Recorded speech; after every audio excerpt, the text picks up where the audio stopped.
ఇదిగో మా wedding card చూడు.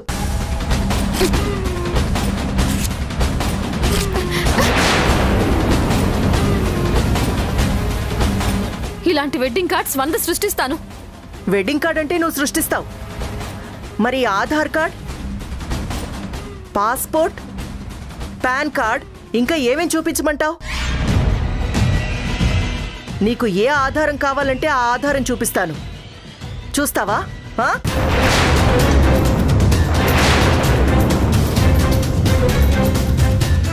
విజయ్ ఒక అనాథ. నేను తప్ప తనకి ఎవరూ లేరు. మాకు పెళ్ళయింది.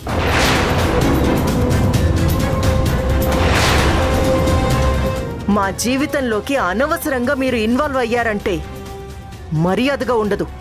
జాగ్రత్త.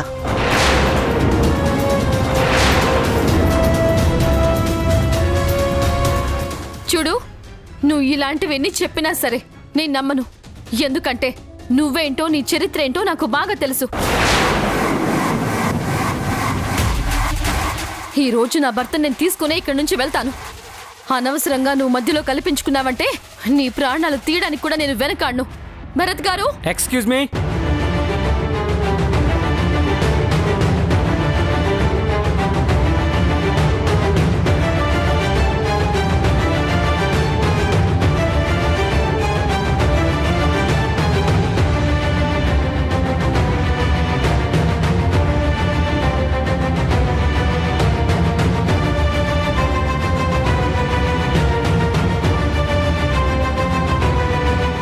మీరు అనవసరంగా రుద్రాణి మీద దౌర్జన్యం చేస్తున్నారు. మీ మీద ఆల్రెడీ కంప్లైంట్ ఉంది. మర్యాదగా మీరు ఇక్కడి నుంచి వెళ్ళకపోతే మిమ్మల్ని అరెస్ట్ చేయాల్సి వస్తుంది.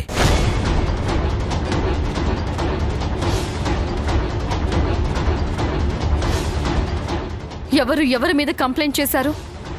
నేను తన మీద కంప్లైంట్ చేయాలి. నా భర్తని మోసం చేసి మాయ చేసి నాకు దూరం చేసింది. ముందు మీరు తనని అరెస్ట్ చేయండి.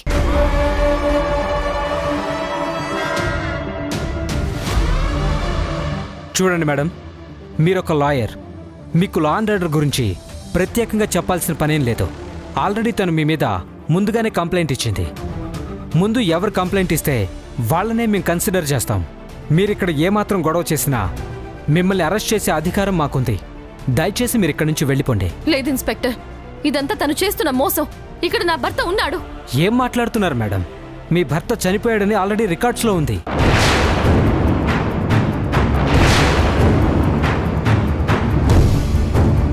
ఆ రోజు శవాన్ని హ్యాండ్ ఓవర్ చేసుకుంది మేమే.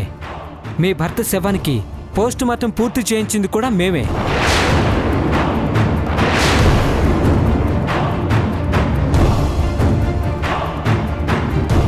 ఆ పోస్ట్ మార్టంలో మీ భర్తే అని మీరు ఒప్పుకొని ఆ బాడీని కూడా హ్యాండ్ ఓవర్ చేసుకున్నారు కదా.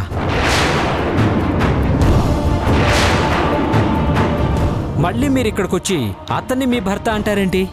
ఏంటండి, తను పోలీస్ ఆఫీసర్ కాబట్టి మీరు తనకి సపోర్ట్ చేస్తున్నారా? చూడండి మేడం, మేము ఎవ్వరికీ సపోర్ట్ చేయడం లేదు. ఉన్నదే మాట్లాడుతున్నాం. ఆ రోజు మీరే ఒప్పుకున్నారు ఆ బాడీ మీ భరత్దే అని. మీరు ఒప్పుకోవడం వల్లే మేం పోస్ట్ మార్టం చేయించాం. ఆల్రెడీ డెత్ సర్టిఫికేట్ కూడా ఇష్యూ అయింది. మీకేదైనా దీని మీద అనుమానాలుంటే మీరు కోర్టుకు వెళ్ళండి. అంతేగాని ఇలా వ్యక్తిగతంగా వచ్చి ఒక మనిషి మీద అటాక్ చేస్తే మేం చూస్తూ ఊరుకోం. మిమ్మల్ని అరెస్ట్ చేయాల్సి వస్తుంది. దయచేసి మీరు ఇక్కడి నుంచి వెళ్ళిపోండి.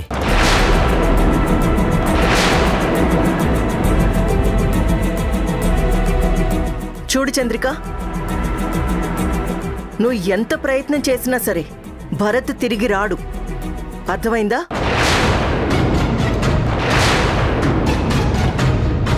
ఇప్పుడు నీకు బాగా అర్థమై ఉంటుంది కదా. మర్యాదగా ఇక్కడి నుంచి బయలుదేరు, లేదంటే అరెస్ట్ చేసి లాక్కుపోతారు. ఆలోచించుకో.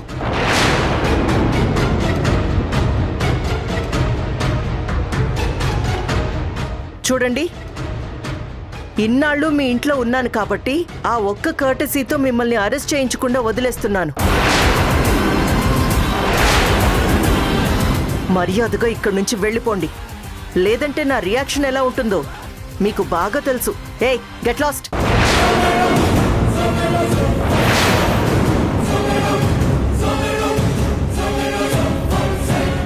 అమ్మ చంద్రిక, రామ్మ, దీన్ని ఎలా తేల్చుకోవాలో అలా తేల్చుకుందాం. రామ్మ, అత్తయ్య అది కాదు. నువ్వు రామ్మా, రా.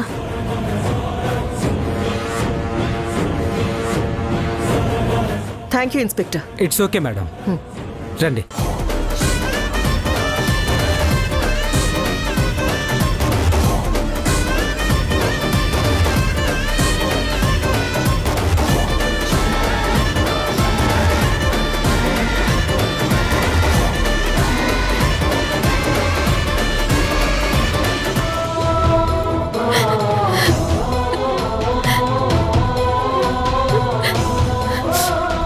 చూసారా అత్తయ్య, చూసారా ఆ రుద్రాణి ఎంతకి తెగించిందో? ఆయన పేరు మార్చేసింది, ఏకంగా ఆయన ఐడీస్ కూడా మార్చేసింది, పాస్పోర్ట్, ఆధార్ కార్డ్ అన్నీ మార్చేసింది. ఆయన్ని పూర్తిగా నా నుంచి దూరం చేసేసి తన సొంతం చేసుకోవడానికి పకడ్బందీగా ప్లాన్ చేసింది అత్తయ్య. కావాలనే ఇన్ని రోజులు తన భర్త మనకు కనిపించకుండా మేనేజ్ చేసింది.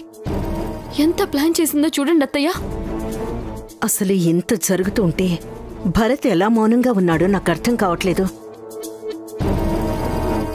కనీసం మనల్ని చూసిన తర్వాతైనా వాడు మనల్ని గుర్తుపట్టాలి కదా. ఏమీ పట్టించుకోకుండా అంత మౌనంగా ఉన్నాడేంటి? వాడి కళ్ళ ముందే ఇంత జరుగుతూ ఉంటే అసలేమీ తెలియనట్టు ప్రవర్తిస్తున్నాడు. అదే నాకు ఆశ్చర్యంగా ఉంది. ఏంటత్తయ్య మీరు? నీరజ చెప్పింది కదా, ఆయనకి గతం గుర్తులేదు. ఆయన ఇప్పుడు ఒక వైట్ పేపర్ లాంటి మనిషి. దాని మీద మనం ఏం రాస్తే అదే గుర్తుంటుంది. ఇప్పుడు ఆయన మనసులో రుద్రాణియే ఉంది. తన భార్య అని రుద్రాణియే చెప్పింది. అందుకే అదే నిజం అనుకుని నమ్ముతున్నారు.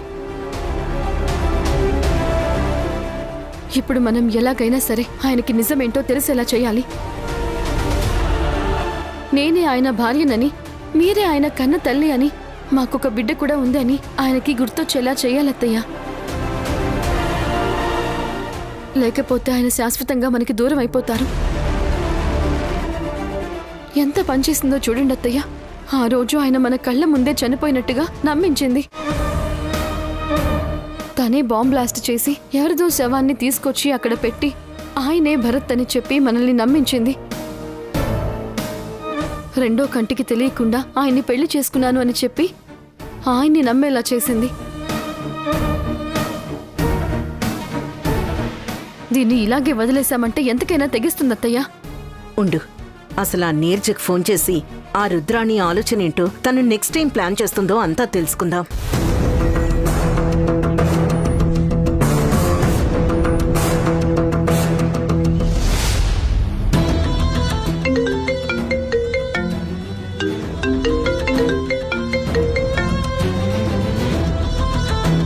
Hello hello Neerja. ఎస్, నేను రుద్రాణిని మాట్లాడుతున్నాను.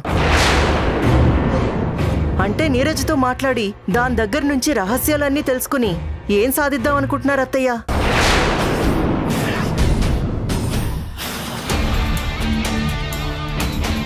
రుద్రాణి? అవును, నేనే. చూడండి, మీరు ఎవరికి ఏ ఫోన్లు చేసి ఏం ప్రయత్నించినా సరే మీరు అనుకున్నది మాత్రం సాధించలేరు. మీరు లీగల్గా వెళ్ళండి, ఇంకా ఏ విధంగానైనా ట్రై చేసుకోండి.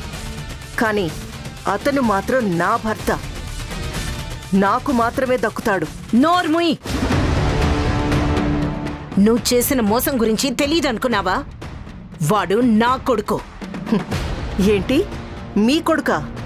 మీ కొడుకు ఎక్కడున్నాడు? తను ఎప్పుడో చనిపోయాడు. తను చనిపోయినట్టుగా పోస్ట్ మార్టం రిపోర్ట్ ఉంది, డెత్ సర్టిఫికేట్ కూడా ఉంది, అన్నీ ఉన్నాయి. ఇక్కడ ఉన్నది విజయ్, కేవలం నా భర్త. నీ వేషాలు నాకు తెలీదనుకోకు రుద్రాణి. నువ్వెన్ని మాయలు చేస్తావో, ఎంతమందిని మోసం చేస్తావో నాకన్నీ తెలుసు. అక్కడున్నది ఖచ్చితంగా నా కొడుకు భరతే. అది మేం ప్రూవ్ చేస్తాం. మీరు ఏదైనా చేసుకోండి, కోర్టుకు వెళ్ళండి, పోలీస్ స్టేషన్కి వెళ్ళండి, ఆఖరికి DNA టెస్ట్ అయినా చేయించుకోండి.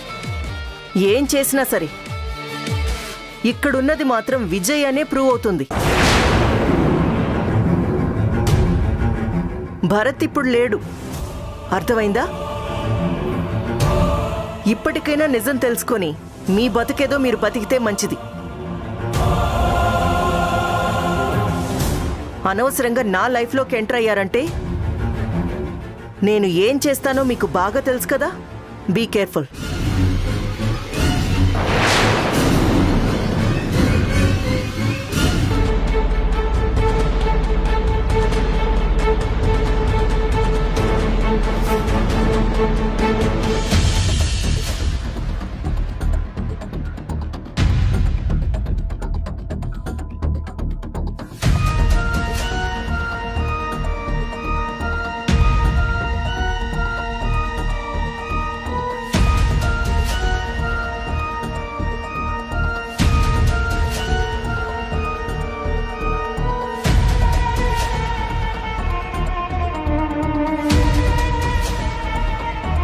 విజయ్, ఏంటి విజయ్, జరిగిన దాని గురించి ఆలోచిస్తున్నావా? ఏం జరుగుతుందో అని ఆలోచిస్తున్నాను. నాకు తెలుసు విజయ్, ఇప్పుడు నువ్వు ఎంత కన్ఫ్యూజన్లో ఉన్నావో నేను అర్థం చేసుకోగలను. ప్రశాంతంగా జరిగిపోయే మన జీవితంలోకి వచ్చి ఆ చంద్రిక ఎన్ని ప్రాబ్లమ్స్ క్రియేట్ చేస్తుందో, దానివల్ల నువ్వు ఎంత కన్ఫ్యూజన్లో పడిపోతున్నావో నేను అర్థం చేసుకోగలను. అసలు తన గురించి నాకు తెలుసు కాబట్టే తన కంట్లో పడకుండా ఇన్ని రోజులు జాగ్రత్త పడ్డాను. ఇప్పుడు తనకు కనిపించావు. ఎలాగైనా సరే నిన్ను దక్కించుకోవాలన్న ఉద్దేశంతోనే అది పోరాడుతుంది. అంతే తప్ప నిజానిజాలు తనకు అనవసరం.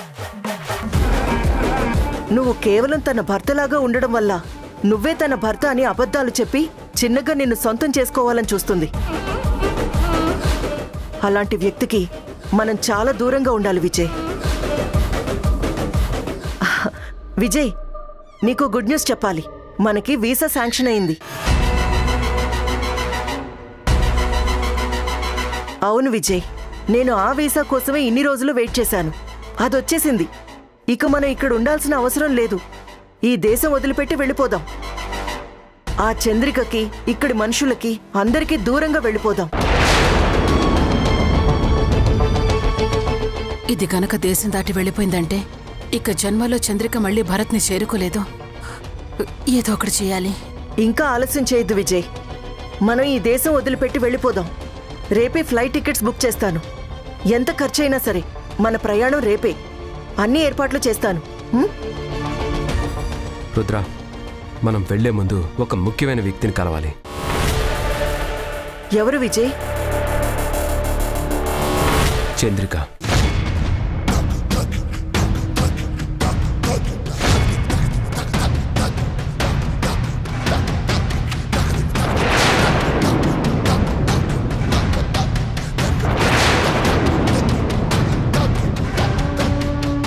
ఏంటి విజయ్, ఏం మాట్లాడుతున్నావు? ఇప్పుడు నువ్వు వెళ్ళి చంద్రికని కలవడం ఏంటి? అసలు చంద్రిక గురించి నీకు తెలుసు కదా, తను మనకి శత్రువు. ఎలాగైనా సరే మనల్ని విడదీయాలని చాలా ప్రయత్నాలు చేస్తుంది. అలాంటి మనిషిని వదిలించుకుని దూరంగా వెళ్ళిపోవాలి, కానీ తనని వెళ్ళి కలవడం ఏంటి? వెళ్లే ముందు తప్పనిసరిగా తనను ఒకసారి కలవాలి. కలిసి నేను తనతో మాట్లాడాలి.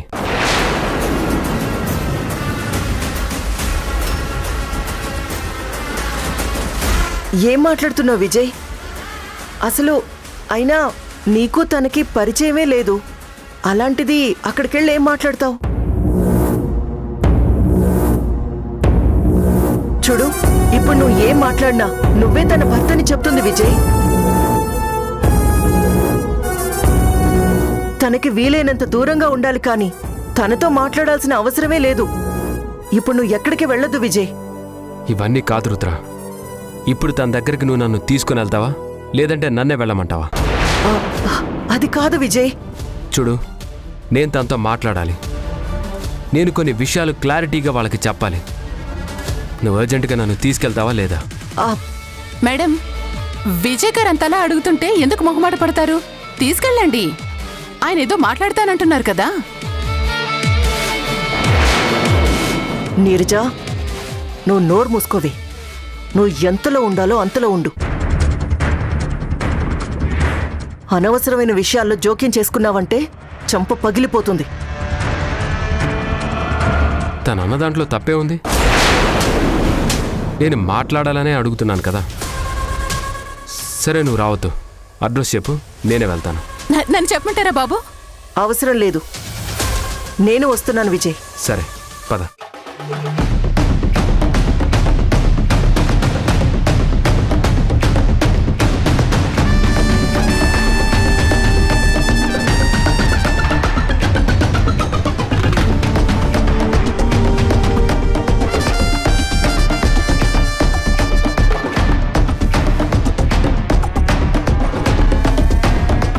అమ్మయ్యా, ఎక్కడ తప్పించుకుని పోతుందో అనుకున్నాను. మొత్తానికి దొరికింది. చచ్చింది ఇప్పుడు.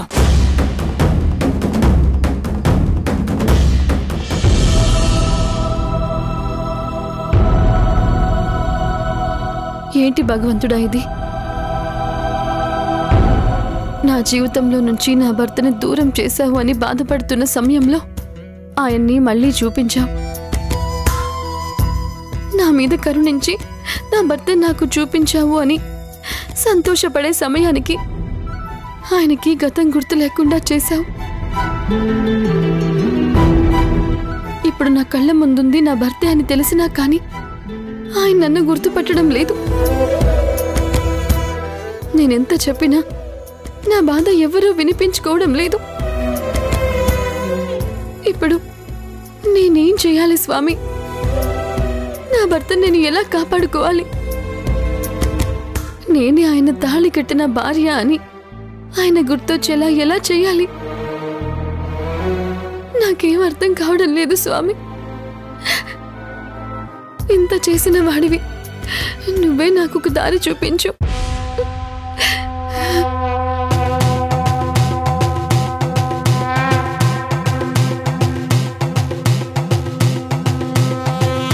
విజయ్, ఇంక మనం ఎక్కువసేపు ఇక్కడ ఉండొద్దు. త్వరగా వెళ్ళిపోదాం. త్వరగా మాట్లాడేసి వెళ్ళిపోదాం ప్లీజ్. సరే, పద.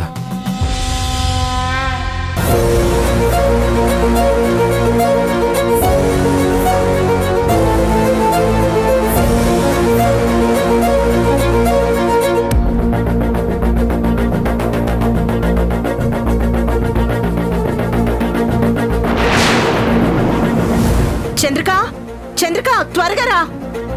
ఎవరొచ్చారో చూడు. చంద్రిక, త్వరగా రా. చంద్రిక,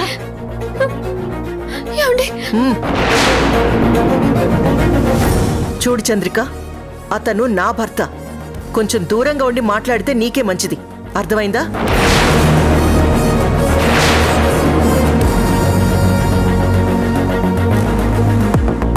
చూడండి, మీతో నేను మాట్లాడాలని వచ్చాను.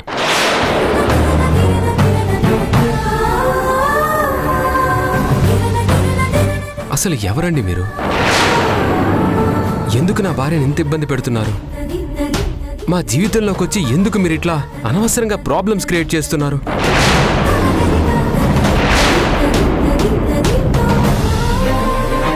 ఏమండి, నేను మీ భార్యనండి. మీరు నా మెళ్ళో తాళి కట్టారండి. ఇదిగో ఈవిడ మీ అమ్మగారు. అవును బాబు, నువ్వు నా కొడుకువే, నా కన్న కొడుకువే.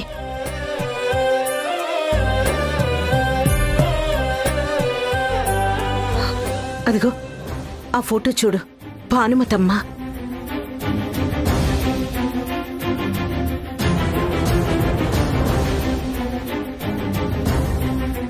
మా అక్క నిన్ను చిన్నప్పటి నుంచి పెంచుకుంది.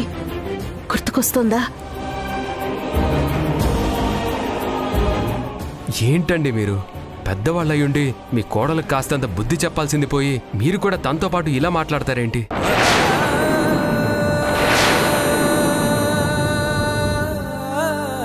నేను మీరు అనుకుంటున్నట్లు మీ అబ్బాయి భరత్ని కాదు. నా పేరు విజయ్. నేను రుద్రాని ప్రేమించి పెళ్లి చేసుకున్నా. అబద్ధం, అబద్ధం, అబద్ధం. ప్రేమించి పెళ్లి చేసుకుంది మనం. మీరు నా వెంట పడ్డారు. నేనంటే ఇష్టం అన్నారు. నేను లేకపోతే చచ్చిపోతానన్నారు. ఆఖరికి మీ అమ్మగారు భానుమతి గారికి ఇష్టం లేకపోయినా ఇదిగో గుళ్ళో నా మెళ్ళో తాళి కట్టారు. ఇదంతా మర్చిపోయి రుద్రాణిని ప్రేమించి పెళ్లి చేసుకున్నాను అంటారేంటి? అసలు ఈ రుద్రాణి మనకి శత్రువు. ఈ విషయం మీకు తెలుసా? షటప్ చంద్రిక, పిచ్చి పిచ్చిగా వాగకు. చూసావు విజయ్ ఎలా మాట్లాడుతుందో? ఇందుకే నిన్నెక్కడికి తీసుకురాను అన్నాను, కానీ నువ్వే వచ్చావు. చూడు నీ కళ్ళ ముందే ఎలా మాట్లాడుతుందో. మనిద్దరం భార్యాభర్తలం కాదు అంటుంది. ఇది నిజమా? నువ్వే చెప్పు.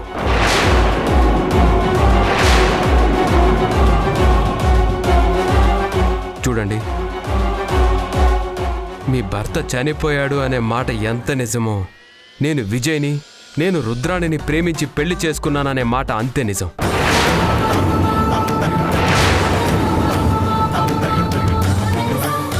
మీరు ఇప్పటికైనా మీ ప్రవర్తన మార్చుకుంటే చాలా మంచిది.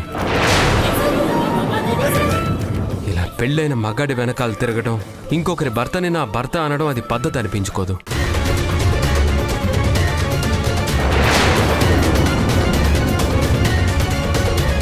చంద్రిక, నీకు ముఖ్యమైన విషయం చెప్పాలి.